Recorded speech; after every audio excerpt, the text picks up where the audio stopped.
अरे भाई, दारू पियोगे या गड़बड़ चीज पियोगे तो मरोगे ही। हम लोग को बिहार ही है जहां पंचायती राज चुनाव में और नगर निकाय के चुनाव में महिलाओं को 50% दिया गया। अब उसका जीविका के दीदियों ने कहना शुरू किया कि शराबबंदी लागू कीजिए, शराबबंदी लागू कीजिए। हम खड़ा होकर कहे, आज तक तो कोई कुछ बोलता है, लेकिन जैसे ही हम लोगों ने इस विषय को रखा विधानसभा में और विधान परिषद में, सारे जो हमारे विरोध में थे बीजेपी वाले, तो उन लोगों ने भी कहना शुरू किया कि एकदम ठीक है, एकदम ठीक है। अब आजकल कहीं कहीं जहरीला शराब पी के कोई मर जा रहा है तो क्या क्या भाषण। 2015 में आपकी एक मीटिंग हो रही थी पटना, उनको हम लोग मदद करेंगे। और अब हमने क्या तय कर दिया, वो पैसा ज्यादा मांग रही थी तो उस समय 60,000 तय था, अब 1 लाख तय कर दिया। और शराब पीना छोड़ दिया भी बता रही थी तो कितना घर की स्थिति बेहतर हो गई। तो लड़ना तो महिला लड़ ही सकती है, महिला को लड़ने में कोई दिक्कत नहीं है, लेकिन 50% में महिला का हक में कोई पुरुष नहीं लड़ सकता। पोशाक का, साइकिल का, सब काम जो शुरू किया और उससे जो स्थिति हुई और कितना ज्यादा लड़कियां आगे बढ़ी हैं। कम पढ़ती थी, काहे लड़कियों को पढ़ाना चाहते हैं। और उसी सिलसिले में हमको लगा कि भाई इनको और आगे बढ़ाना, संख्या भी आगे बढ़ाना। आजीविका की दीदियों ने जो हमको कहा है उसी को हम शुरू किए हैं। 2015 में आपकी एक मीटिंग हो रही थी पटना में, और वहां पर सब बात हो करके हम बैठ गए। जैसे ही हम हट करके गए वैसे ही खड़ा होकर के जीविका के दीदियों ने कहना शुरू किया कि शराबबंदी लागू कीजिए, शराबबंदी लागू कीजिए।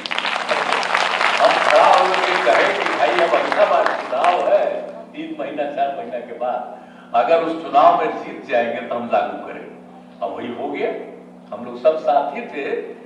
और जैसे ही हम लोग जीत गए और उसके बाद हम लोगों ने इसको लागू करना शुरू कर दिया। और जानते हैं आजकल तो कोई कुछ बोलता है, लेकिन जैसे ही हम लोगों ने इस विषय को रखा विधानसभा में और विधान परिषद में, सारे जो हमारे विरोध में थे बीजेपी वाले, तो उन लोगों ने भी कहना शुरू किया कि एकदम ठीक है, एकदम ठीक है। अब आजकल कहीं कहीं जहरीला शराब पी के कोई मर जा रहा है तो क्या क्या भाषण दे रहा है।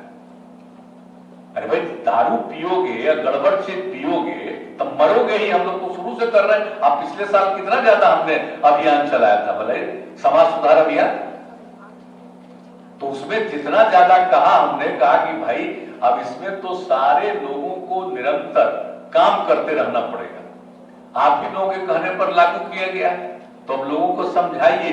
और दूसरी बात हम लोगों ने तय कर दिया कि अगर कोई शराब का काम छोड़ेगा, अभी एक महिला बता रही थी, तो हम लोगों ने तो तय ही कर दिया कि उनको हम लोग मदद करेंगे। और अब हमने क्या तय कर दिया, वो पैसा ज्यादा मांग रही थी तो उस समय 60,000 तय था, अब 1 लाख तय कर दिया। और आगे और इस काम को मानेगी तो जरूरत पड़ेगा तो दारू छोड़ करके दूसरा काम में लगेगी, तो हम निश्चित रूप से उस परिवार को अपना ठीक करेंगी।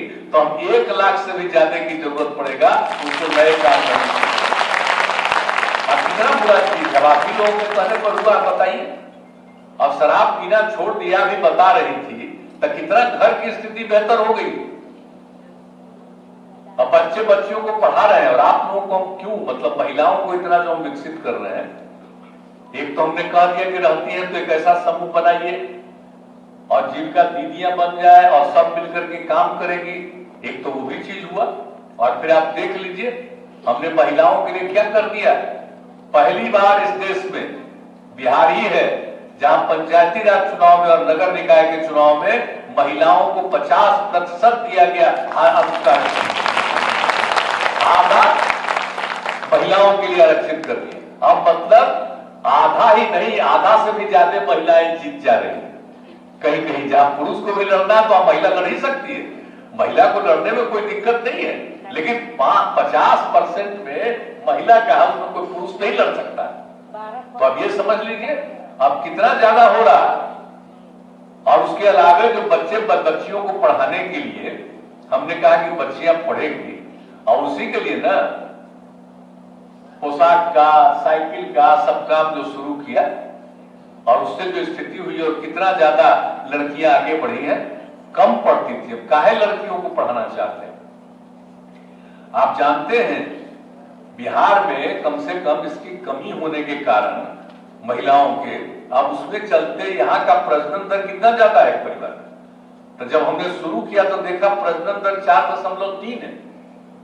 तो उसी समय हम लोगों ने पूरा का पूरा तय किया कि नहीं भाई लड़कियों को पढ़ाना चाहिए, और एक बार पूरे बिहार देश का और बिहार का हम लोगों ने आकलन करवा करके जो जानकारी हम लोगों को मिला कि अगर पति पत्नी में पत्नी मैट्रिक पास थी तो देश भर में उस तरह के परिवारों का प्रजनन दर था 2, और बिहार में भी पति पत्नी में अगर पत्नी मैट्रिक पास थी तो उसका प्रजनन दर भी मिला 2, और पति पत्नी में पत्नी मैट्रिक के भी आगे इंटर पास है, आगे पास है, तो देश भर के परिवारों में मिल रहा था प्रजनन दर 1.7, और बिहार में उस तरह के परिवार में प्रजनन दर मिला 1.6।